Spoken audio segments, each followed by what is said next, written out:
কিচেনের অবস্থাটা তোমাদের দেখিয়ে দিই। কিচেনটা কি অবস্থায় আছে। কালকে রাতে ভেবেছিলাম যে একদম পরিষ্কার করে গুছিয়ে রাখবো, এমনি মোছা টোছা সব ঠিকঠাকই আছে, তা ভেবেছিলাম যে পরিষ্কার করে গুছিয়ে রাখবো, কারণ সকাল থেকেই আমার আজকে একটু বেশি রান্না বান্না এটা ওটা সব অনেক কিছু আছে। কি আছে কি বৃত্তান্ত সব তোমাদের সঙ্গে শেয়ার করব, তোমরা দেখতে থাকো। আস্তে আস্তে তোমাদের মানে সবই বলবো পরপর। তা কিচেনটা এখন আমি পরিষ্কার করে আগে ঠিকঠাক করে গুছিয়ে নিই, তারপর আমি সব কিছু শুরু করব। আর কি কারণে কি সব তোমাদের জানাবো, তোমরা দেখতে থাকো। সুপ্রভাত, নমস্কার জানিয়ে আজকে আবার একটা নতুন দিন শুরু করলাম। নতুন দিনে নতুন সকালে আবার তোমাদের সামনে একটা সুন্দর নতুন ব্লগ নিয়ে চলে আসলাম। আমার ঘরে বাইরে লাইফস্টাইলে তোমাদের সবাইকে স্বাগত জানাচ্ছি। তোমরা এসো, দেখো সারাদিন আমি কি করছি। আশা করছি তোমরা নিশ্চয়ই ভীষণ ভালো আছো, আর আমিও ভীষণ ভালো আছি। আজকে যে ব্লগটা দেখছো এটা হচ্ছে 29 তারিখের ব্লগ। আজকে রবিবার, আমাদের আজকে স্পেশাল একটা দিন, যে দিনটা তোমরা একটু পরেই জানতে পারবে, যেটা আমি এখন বলছি না, কারণ একটু পরেই আমি তোমাদের জানিয়ে দেব আজকের দিনটা কি। তো স্পেশাল দিন বলতে সেই কারণে আমি স্পেশালভাবে অনেক কিছু রান্না করব, আর সেটা সেই স্পেশাল মানুষকেই দেব। আজকের দিনের জন্য স্পেশাল মানুষ, মানে সব প্রত্যেক দিনের জন্যই স্পেশাল, তবুও আজকে যেন একটু বেশি করে স্পেশাল আর কি, সেই কারণে তাকেই দেয়া হবে সেটা। তা সেইভাবেই আর কি তৈরি হচ্ছি। প্রথমে গ্যাসটাকে আগে ক্লিন করে নিই, মানে গ্যাস পরিষ্কার না থাকলে রান্নাবান্না করতে ভালো লাগে না। ওর মধ্যেই রান্না করতে পারতাম, কিন্তু আমার আবার মানে কিচেনটা একটু ক্লিন থাকবে, চকচকে থাকবে, বেশ রান্না করে আরাম পাবো, গুছিয়ে রান্না করব, ভালো লাগে আর কি। কিন্তু রান্না করার সময় যখন অনেক রান্না হয়, রান্না করার সময় সেই গোছানোটা থাকে না, সেই অগোছালো হয়েই যায়, উলটপালট হয়েই যায়। কিন্তু অনেকে গুছিয়েও রান্না করতে পারে, আমি সেটা পারি না, অতটা গুছিয়ে রান্না করতে পারি না। জায়গাটাকে মোটামুটি রান্নাটা করে নিই, তারপর আবার সেটাকে ভালো করে গুছিয়ে নিই। তা যে উলটপালট অবস্থা হয়েছিল কিচেনে, সেই কিচেনকে আবার আমি গুছিয়ে পরিষ্কার করে নেব। আর এটা হচ্ছে আগের দিনের রান্না, শনিবারে যে রান্নাটা হয়েছে। শনিবারে আমি ভেবেছিলাম যে ভালো করে পরিষ্কার করে নেব, কিন্তু শনিবারে মাসি আসলো না, টগরি এসেছিল কিন্তু মাসি আসেনি, অন্য কাজগুলো করতে হয়েছে কিছুটা, সেই কারণে আমি আর শনিবারে আমরা একটু বেরিয়েও ছিলাম বাইরে, তাই শনিবারে আমি ভ্লগও দিতে পারিনি, আবার আমি এগুলোও মানে ক্লিন করতে পারিনি। সেই কারণে আমি আজকে রবিবারের দিন সকালবেলায় একটু সকাল সকাল উঠলাম, সকালে উঠেই আমি এই গ্যাসটাকে আগে ক্লিন করে নিলাম, তারপরে অন্যান্য কাজ শুরু করব। আর শনিবারে আমি কিছু সবজি সবটা জোগাড় করিয়ে নিতে পারিনি, কারণ সবটা তো বাজার হয়েছিল না, তাই কিছুটা সবজি টগরিকে দিয়ে কাটিয়ে নিয়েছিলাম, ফ্রাইড রাইসের সবজিটা আর চানা পনিরের আলুটা, আদা মোটামুটি মানে বেশিরভাগটাই করিয়ে নিয়েছিলাম, আর কম ভাগটা ছিল সেগুলো জোগাড় করে নিলাম, আর তারপরে রান্না শুরু করে দিলাম। আর যা যা রান্না হয়েছে তোমরা সবই পরে দেখতে পাবে, আর আমি বলেও দেব কোনটা কিভাবে রান্না করেছি। হ্যাঁ, তবে যেভাবে ডিটেলসে একটা রেসিপি শেয়ার করে সেইভাবে আমি রেসিপি শেয়ার করতে পারিনি, কারণ অনেকগুলো রান্না একসঙ্গে করেছি বলে সেইভাবে রেসিপি শেয়ার করতে পারিনি। মোটামুটি ভাবে বলে দিয়েছি যে কোনটা কিভাবে করেছি। মানে আমি বলছি না যে এভাবেই তোমরা করো, আমি বলতে চাইছি এটাই যে আমি কিভাবে করেছি সেটাই তোমাদের সঙ্গে শেয়ার করেছি। তো সব প্রথমে সকালে ঘুম থেকে উঠে আমি আজকে আর বাইরে যাওয়ার সময় পাইনি, কারণ বাইরে যাওয়ার সত্যি সময় পাইনি, এদিকেই শুরু করে দিয়েছিলাম, কারণ অনেকটা দেরি হয়ে যাবে। আর আমি তখনও জানতাম না মাসি আসবে না, শনিবারের দিন জানতাম, হ্যাঁ আমি রবিবারও জেনেছি, অনেক পরে মাসি আসবে না জেনেছি। আর শনিবারে আমি সকালে 6:30 পৌনে 7টার দিকে ফোন করে মাসি বলল যে প্রচণ্ড মাজায় ব্যথা, আমি যেতে পারছি না। তা আমি বললাম ঠিক আছে, আমি আর কিছু বললাম না। এমনি মাসি শনি রবিবার ছুটি নেয়, যে কোনো একদিন ছুটি নেয়, শনিবার কিংবা রবিবার। তা এ সপ্তাহে ভেবেছিলাম নেবে না, তার কারণ সোমবার থেকে সোম মঙ্গল বুধ বৃহস্পতি 4 দিন ছুটি নেবে, সেই কারণে আমি ভেবেছিলাম এ সপ্তাহে শনিবারটা নেবে না, কিন্তু বললো যে মাজায় নাকি প্রচণ্ড যন্ত্রণা, আসতে পারছে না, সেই কারণে শনিবারটা ছুটি নেবে। আমি জানি ঠিক আছে, শনিবারে যদি ছুটি নেয় তাহলে রাতে যে বাসনগুলো হয়েছে সেগুলো আমি আর মাজিনি, রাতের বাসন দেখো হাঁড়ি টাড়ি যা বেরিয়েছিল, যা বাটি ঘটি যা ছিল সমস্ত আমি বাইরে রেখে দিয়েছিলাম। যদি আগে থেকে শনিবারে যদি বলে দিত আমি রবিবারেও যেতে পারবো না, তাহলে আমি কিন্তু বাসনগুলো মেজে ফেলতাম, আমার এই কষ্টটা হতো না। আজকে যে কষ্টটা হচ্ছে, আজকে তো একটা প্রোগ্রাম আছে বাড়িতে, একটা বড়সড় কোনো অনুষ্ঠান, আগে জানলে আমার এই কষ্টটা হতো না, আমি আগেই করে নিতাম। যে কোনো ব্যাপার আগে থেকে যদি জেনে রাখা যায়, মানুষের অসুবিধে হতেই পারে, শারীরিক কষ্ট মানে যে কোনো কষ্ট হতে পারে, সে নাই আসতে পারে, প্রতি 365 দিন কেউ আসবে এমন কোনো কথা নাই। কিন্তু একটু আগে থেকে, শনিবারে যেমন আগে থেকে জানতে পেরেছিলাম যে শনিবারে আসবে না, ভেবেছিলাম রবিবারে আসবে, কারণ পরপর 2 দিন ছুটি নেয় না, আর নিলেও বলে নেয়। তো যেহেতু 4 দিন আসবে না, আমি আন্দাজ করেছিলাম তাহলে শনিবার যখন আসলো না রবিবার আসবে। এবার বাসন ফেলে রেখে দিয়েছি, রাত্রের বাসনগুলো নামিয়ে রেখেছি, যেগুলো দুপুরে যে বাসনে সবজি থাকে রান্না করা সেগুলো সমস্ত করে রেখেছি।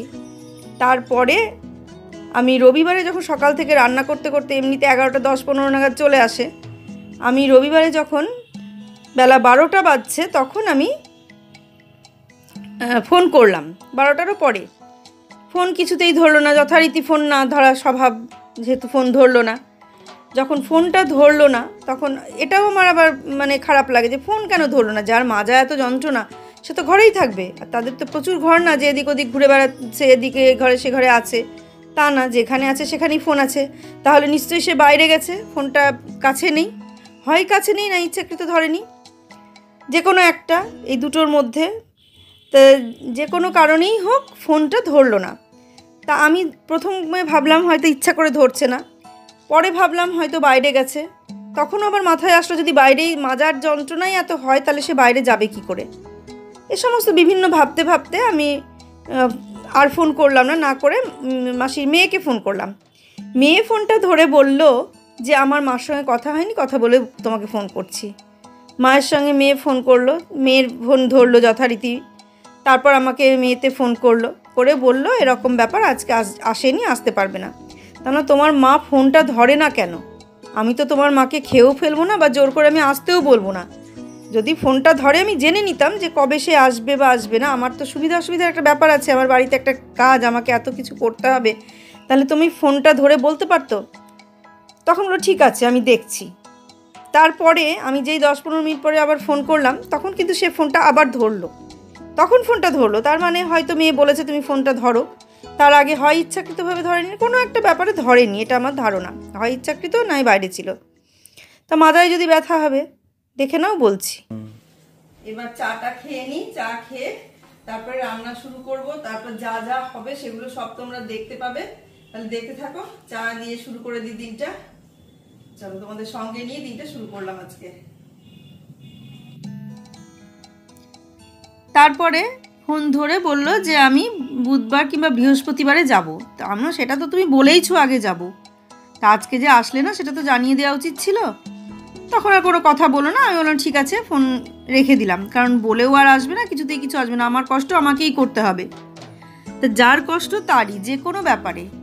দেখো সমস্ত কিছু জোগাড় করে নিয়েছি, নিয়ে জোগাড় তো টগরি মোটামুটি ওগুলো কেটে রেখে গিয়েছিল 5 রকমের ভাজা টাজা, তারপরে শাক নিয়ে আসলো, শাক কাটা হলো। আর এই দেখো চাটা খেয়ে নিই, চা খেয়ে আবার আজকে আমাদের একটা বিশেষ আয়োজন আছে, যেটা তোমরা একটু পরেই দেখতে পাবে, বা আমি জানিয়েও দেবো একটু পরে, দাঁড়াও। আর সেটা তোমাদের দেখিয়ে দিই আগে। আজ আমাদের রান্না হবে চাটনি, ফ্রাইড রাইস, 3-5 রকমের ভাজা, আর এদিকে হবে ওই পাটনায় ছোলা পনির দিয়ে একটা হবে, যা হোক। আর এখানে চাল ভেজানো আছে ফ্রাইড রাইসের জন্য, এই যে চাল ভিজিয়ে রেখেছি। আর এখানে চন্দ্রমুখী আলু কেটে রেখেছি, খোসা ছাড়িয়ে রাখা হয়েছে। এগুলো সমস্তই টগরির জোগাড় করে দিয়েছে কালকে, ওকে আজকে নিষেধ করে দিয়েছি, বলেছি আসতে হবে না, আমি করব সব। আর এই আলুগুলো খোসা ছাড়িয়ে রেখেছে, এগুলো চন্দ্রমুখী আলু, ফ্রিজে খোসা মানে যদি কেটে রাখি তাহলে পরে সেদ্ধ হতে চায় না, সেই কারণে এই আলুগুলো এইভাবে খোসা ছাড়িয়ে রাখা হয়েছে। আর এখানে জ্যোতি আলুটাও এইভাবে একইভাবে খোসা ছাড়িয়ে রাখা হয়েছে, জ্যোতি আলু, এটা ভাজা হবে। আর চন্দ্রমুখী আলুটা সবজিতে দেওয়া হবে, আর কিছু যদি হয় সেটা পরে দেখছি। আর এখানে আছে টমেটো কেটে রাখা আছে, গাজর, ক্যাপসিকাম, পেঁয়াজ, বিনস, মিষ্টি কুমড়ো ভাজা, আর পটল আর কাঁকরোল ভাজা, আর বেগুন ভাজা আর আলু ভাজা আমরা কেটে নেব। আর এদিকে আদা আর রসুন এইভাবে করা আছে। আর এখন চাটা করে নিলাম, চাটা খেয়ে নিই, চা না খেলে মানে দেরি হয়ে যাবে। চা খেয়ে শুরু করে দেবো, তোমরা দেখতে থাকো। আর বিশেষ আয়োজনটা কি সেটা তোমাদের একটু পরে জানিয়ে দিচ্ছি। তো শুরু করে দিলাম যুদ্ধ। বললাম না, যার কষ্ট তারই। এই রান্না, এতগুলো রান্নার পরে সমস্ত বাসন মাজা, ঘর পরিষ্কার করা, সব কিছু মানে সমস্ত কিছু করা, এটা কতটা কষ্টে। সে যেই করুক, আমি করি বা আমরা তিনজনের মধ্যে যেই করি না কেন, তাদেরই কষ্ট হবে, প্রত্যেকেরই নিজেদেরই কষ্ট। তাই একের মধ্যে এক রান্না করতে করতে এত বাসন মাজা, এখানে দাঁড়িয়ে দাঁড়িয়ে খুব মুশকিল হয়ে যায়। আর আমি এমনিতেই একটু থতমত খেয়ে যাই, যে তাড়াহুড়ো করে, এর আগেও তোমাদের বলেছি যে তাড়াহুড়ো করে যে আমি রান্না করব সেটা আমি খুব কমই পারি। আমি বেশ ধীরে সুস্থে একে একে একে একে রান্নাটা করব, পরপর রান্না হয়ে যাবে, সেটা আমার ভালো পারি আমি, মানে সহজ হয় আমার পক্ষে। আর দুটো কড়াইয়ে দিয়ে রান্না করা বা একসঙ্গে রান্না করতে করতে অনেক কাজ করা, সেগুলো আমার অসুবিধে হয়, কিন্তু তবুও করে ফেলি, করি না তা নয়। এই যে আজকে যেমন দুটো কড়াইই দিয়েছি, এপাশের কড়াই ওপাশে দুটো কড়াই বসিয়েছি, কিন্তু তবু কিছুটা সামলে নেওয়ার পর, মানে হুট করে যে বসিয়ে দেবো সেটা পারিনি। তো দুটো কড়াই, দেখো দুটো কড়াই ভাজা বসিয়ে দিয়েছি, কিছু করার ছিল না, দেরি হয়ে যাবে। তারপরে ওদিকে ঘর গোছানো আছে, ঘর ঝাড় দেওয়া মোছা, অনেক কাজ আছে। এবার জেনেছি তো 12টার সময়, আমি যদি আগে জানতাম তাহলে কোনো সমস্যা ছিল না। ঠিক আছে, আর বলেই বা কী করবো, কিছু করার নাই, যার কষ্ট তারই। মানে কষ্ট যদি কপালে থাকে তাহলে করতেই হবে। তবে একদিকে কি হয়েছে, মানে পরে জানলেও জানলাম, যা যেভাবে হোক হয়ে গেছে, অসুবিধে কিছু হয়নি। আমি জয়গুরুর নাম নিয়ে শুরু করে দিয়েছিলাম, কোনো দিকে কোনো অসুবিধে হয়নি, পরপর সমস্তটা হয়ে গেছে। শেষে যে ফ্রাইড রাইসটা হয়েছে সেটা বুয়ার বাবা করেছে। আর আজকে যে ব্লগটা দিচ্ছি রবিবারে, এই ব্লগটা হচ্ছে আমার কিচেন থেকে শুরু, কিচেনেই শেষ, এরকম একটা ব্যাপার। সেখানেই যুদ্ধ, সেখানেই নাচা গানা, সেখানেই সব কিছু করে এখান থেকে আমি আজকে বেরিয়েছি, ছুটি নিয়েছি। তা এখানে অনেকটা টাইম আমি ছিলাম আজকে, অনেকটা টাইম আমি কিচেনে ছিলাম, প্রায় 3-4 ঘন্টা, তার বেশি তো কম না। মানে এতগুলো রান্না করতে অনেকটা টাইম লাগে, তোমরা সবাই জানো। আর সেটা পুরোটাই করেছি আমি, কারণ আমি করতে দিই না। মেঘা অনেকবার বলেছে আমি করি কিছু, আমরা না, আজকে আমি করি, যখন আমার হবে বা তখন তুই করিস, তখন আর আমি বলবো না করিস না, কিন্তু আজকে আমি করি। আর এই মাসে আবার সেই কারণে আজকের দিনটা আমি আর ওকে করতে দিইনি, আমি আমার মতো করেই করেছি। তাই দেখো 5 রকমের ভাজা ভেজে নিচ্ছি, গাজর, ক্যাপসিকাম এগুলো সমস্ত ভেজে নিচ্ছি, যেহেতু ফ্রাইড রাইস হবে তাই ফ্রাইড রাইসের ভাজাগুলো সব ভেজে নিচ্ছি। তাই দুটো কড়াই বসিয়ে দিয়েছি। আর ওইভাবেই মানে রান্না করতে করতেই মাছে লবণ হলুদ মাখানো, তারপর মশলা করা, তারপর দই কাতলা হবে তার দই ফেটানো, মানে এগুলো সমস্ত কাজ টুকটুক করে এগুলো বসিয়ে দিয়েই করেছি। সমস্যাটা হয়নি, মানে ভিডিও করার সমস্যাটা কম হয়েছে, তার কারণ বুবাই আর বুবাইয়ের বাবা দুজনেই বাড়িতে ছিল রবিবার, ওরা ভিডিওটা ধরে দিয়েছিল। আর বুবাই কালকে একটা নতুন ফোন কিনেছে শনিবারের দিন, আর সেটা কেনার জন্যই বাইরে গিয়েছিলাম। তোমাদেরকে আমি ফোনটা পরে কোনো দিন ব্লগে দেখিয়ে দেব, আজকে আর দেখাতে পারছি না, এই দুটো ব্লগে দেখাতে পারবো না, কারণ অনেকটা বড় হয়ে গেছে এই ব্লগটা। দেখো এবার মিষ্টি কুমড়োটা ভেজে নিচ্ছি, পরপর ভেজে নিলাম। তা যেটা বলছিলাম যে যার কাজ তাকেই করতে হবে। কখনো যদি ভেবে থাকো যে তোমারটা অন্য কেউ এসে করে দেবে, সেটা মানে পুরোটাই ভুল। এটা হয় না, খুব কম হয়। বললাম তো, আগে যেটা হয়েছে এখন সেটা হয় না। আগে যে সুযোগ সুবিধাগুলো পেয়েছি, এখন সেই সুযোগ সুবিধাগুলো এখানে এসে আমি পাই না। তা আমার সুবিধার সময় জন্যই আমি মানে সত্যি কথা, আমি কেন রাখবো, আমার তো নিজের সুবিধার জন্য, কিন্তু সেই সুবিধাটা হবে না। তোমাকে ভেবে নিতেই হবে, আমার কথা বলছি, আমি তোমাকে বলে দিচ্ছি, আমাকে ভেবেই নিতে হবে যে আমারটা আমাকেই করতে হবে, কারোর ওপর ভরসা করা যাবে না, এটা হচ্ছে ব্যাপার। কারোর ওপর যে ভরসা করে কিছু করব সেটা করা যাবে না, কারণ আমি দেখেছি আমার বিশেষ পরিস্থিতিতেই আমার এই রকম অবস্থা হয় বলতে এখানে আসার পর আমার মানে কৃষ্ণনগর পর্যন্ত আমার এইরকম পরিস্থিতি কখনো হয়নি। আমার এই কলকাতায় আসার পর থেকেই পরিস্থিতি এরকম হচ্ছে, তার আগে পর্যন্ত আমি এই পরিস্থিতি ভোগ করিনি, সত্যিই ভোগ করিনি আমি এই পরিস্থিতি কলকাতায় এসেই ভোগ করছি। কিন্তু কিছু করার নেই, যেখানকার জানি না সব জায়গায়, কলকাতারই সব জায়গায় এরকম কিনা, মানে সব জায়গায় এই জিনিসটা হয় কিনা, আমি দেখছি আমার এখানে এটা হচ্ছে, মানে আমার ক্ষেত্রে এটা ঘটছে, সবার ক্ষেত্রে এটা ঘটে কিনা আমি জানি না। তো যাই হোক, আজকে দেখো ভালো একটা দিন, সেই দিনে আর অন্য কোনো কথা বলবো না। যে কথা বলছি মানে এগুলো ভেজে নিলাম, 5 রকমের ভাজা ভেজে নিচ্ছি। তা আগে এরকম ব্যাপারটা ছিল না, আমাদের সময়ও এই ব্যাপারটা ছিল না, কিন্তু এখন যে দিনটা এসেছে সেই দিনটা অন্য রকম। এখন ছেলে মেয়ের জন্মদিন বলো, কোনো উৎসব বলো, শ্বশুরবাড়িতে যেভাবে পালন করা হয় সেভাবে আগে শ্বশুরবাড়িতে শাশুড়িরা সেভাবে পালন করতো না, যা করতো মাই করে দিত, আর তাছাড়া করতো না। আর মেয়েদের তো হতোই না, মেয়েদের জন্মদিন পালনই হতো না, শুধু পায়েস করেই রেখে দিত। তো সেভাবে আমাদেরও কোনো দিন হয়নি, বাপের বাড়িতেও যে সেভাবে বিরাট করে কিছু হয়েছে তাও হয়নি। পায়েসটা হয়তো হয়েছে, তাও অত মনে নেই, কারণ অনেক ছোটোতে চলে গিয়েছি শ্বশুরবাড়ি, কাজেই বিয়ের আগে পায়েস হয়েছে কিনা আমার মনে পড়ছে না। হতো মনে হয়, কারণ হ্যাঁ ওই পায়েসটাই হয়েছে, আর কিছু হতো না। আর একই মাসে আমার জন্মদিন আর আমার বাবার জন্মদিন একই মাসে ছিল। আমার জন্মদিন অঘ্রাণ মাসে, আমার বাবারও অঘ্রাণ মাসে জন্ম।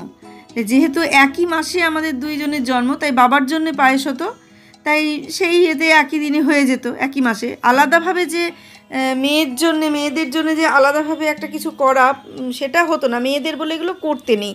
এটা নাকি সেই সময়কার, দেখে নাও বলছি। আদা, জিরে আর হলুদ, এর মধ্যে আর কিছু নেই।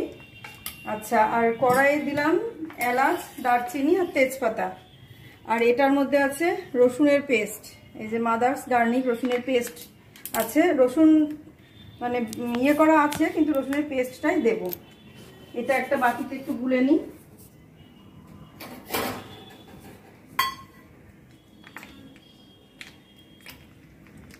রসুনের পেস্টটা এনে রেখেছিল সময় অসময়ের জন্যে, যে কখনো মানে যদি দরকার হয় তখনই আসলো না, সেই কারণে।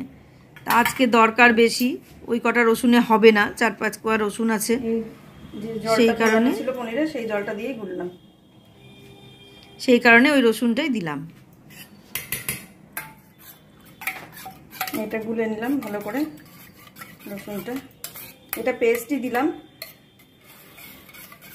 আর দেব পেঁয়াজ, আর টমেটো দেব না, শুধু সস দেব। সব প্রথমে দেব পেঁয়াজটা,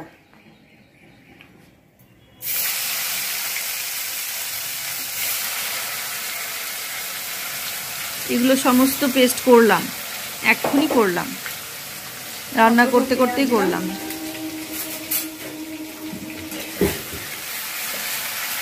মাছ আনা ছিল না, রসুন, সেই জন্য আর একটু দেরি হয়ে গেল।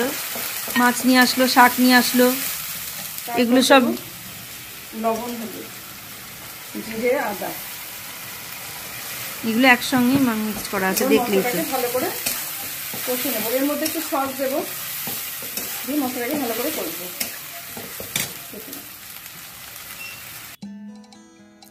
মাছ শাক এগুলো আনা ছিল না, শাক মাছ নিয়ে আসলো, তারপর শাকটা ভালো করে বেছে ধুয়ে কেটে নেওয়া হলো। এখানে চানা পনির যে রান্নাটা হবে, সেই চানা পনিরটা আমি রেডি করছি, মশলাটা করছি, আর এদিকে সমস্ত ভাজা আছে। আর এখানে আমি মাছের যে দই কাতলা হবে, দই কাতলা দইটা রেডি করে নিচ্ছি। প্রথমে দিলাম এখানে বিরিয়ানি মশলা, খুব বেশি বেশি দেবো না, তার কারণ বেশি দিলে খুব ঝাল হয়ে যায়, আর আমাদের বাড়িতে তো কেউ ঝাল খেতে পারে না।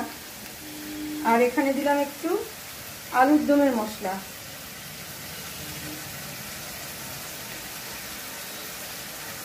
আলুর দমের মশলা দিলাম, বিরিয়ানি মশলা দিলাম, আর দেবো শুকনো লঙ্কার গুঁড়ো, খুব অল্প করে দেবো। শুকনো লঙ্কা না, এটা মানে কাশ্মীরি লঙ্কার গুঁড়ো, শুকনো লঙ্কায় কাশ্মীরি লঙ্কার গুঁড়োটা, খুব বেশি দেবো না। আর যারা ঝাল খাও তারা তো এমনি লঙ্কার গুঁড়োই দেবে, তো আমরা ঝাল খাই না বলে একদম কম পরিমাণে এটা দিলাম। দিয়ে আর দেবো লবণ আর চিনি, এখানে দেবো লবণ, যে মানে মোটামুটি পরিমাণ লবণটা দিয়েই দিলাম, পরে দেখে একটু দেবো। আর চিনি দেবো, লবণ চিনি দিয়ে দইয়ের যে ব্যাটারটা তৈরি করে রাখবো। চিনিটা একটু বেশি দিলাম, আমরা কি মিষ্টি মিষ্টি খাই, সেই কারণে।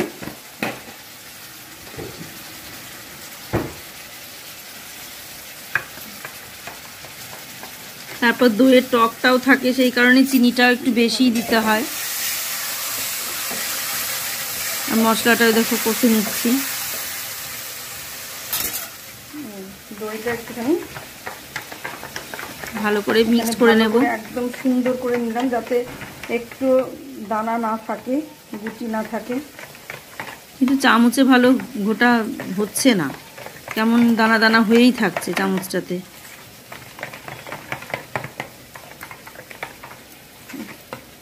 এটা এখন বেশ কিছুক্ষণ থাক মাখানো। চামচে ভালো হলো না, এটা দিয়ে একটু করে নিই। এটা দিয়ে বেশ ভালো দেখি হয়ে যায়, আর চামচ দিয়ে অতটা ভালো হয় না। সব দানাগুলো ভেজে গেল। এবার এটা এখন বেশ কিছুক্ষণ থাকবে যতক্ষণ মাছ ভাজা না হচ্ছে। এখানে দু প্রকার মাছ, চিংড়ি মাছ আর কাতলা মাছ। চিংড়িটা পোস্ত দিয়ে হবে আর কাতলাটা দই কাতলা হবে। এই দুটো রেডি করে রেখেছি। আর কাজু কিশমিশটা এখানে ভিজিয়ে রেখেছি। এটা ডালে যাবে আর ফ্রাইড রাইসে যাবে। দেখতে থাকো তাহলে। আজকে 29শে সেপ্টেম্বর, মেঘার জন্মদিন। তোমরা দেখছো সকাল থেকে আমি যা যা করলাম সেগুলো সবই তোমরা দেখলে। এর থেকে বেশি যদি আমি আরো কিছু দিই তাহলে ব্লগটা অনেক বড় হয়ে যাবে, তাই দুটো পার্টে করব। এই পার্টটুকু এখানেই শেষ করে দেব, আর পরের পার্টে আবার আরেক বাকিটা দেব। তা আজকে যে জন্মদিনটা সকাল থেকে তোমাদের জানাইনি অতটা কিছু, শুধু দেখিয়ে যাচ্ছি কি কি। আজ জন্মদিন, তোমরা সবাই আশীর্বাদ করো যে যেন প্রতি বছর, আমাদের বাড়িতে আসার পর থেকে ওর অবশ্য 2 বছর হলো এটা নিয়ে জন্মদিন পালন।